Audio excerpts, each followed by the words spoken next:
చూడండి ఫ్రెండ్స్, ఇది నా బ్రిక్స్ ఫ్యాక్టరీ కడప. మీరు చూస్తున్నారు కదా.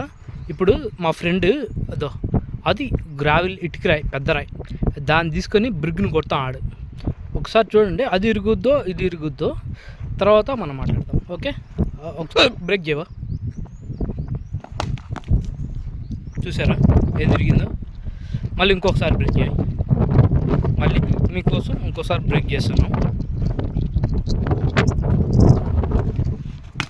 చూసారా, అదే బ్రేక్ అయిపోతుంది, కానీ మన బ్రిగ్ అయితే బ్రేక్ అవడం లేదు. చూడండి, ఇది మన క్వాలిటీ. మనం ఇచ్చే క్వాలిటీ ఇది. కడపలో మనం ఇచ్చిన క్వాలిటీ ఇంకెవరు ఇవ్వలేరు. సో మీకు కావాలంటే దయచేసి నా కాంటాక్ట్ నెంబర్ పెడతాను, దానికి కాల్ చేయండి.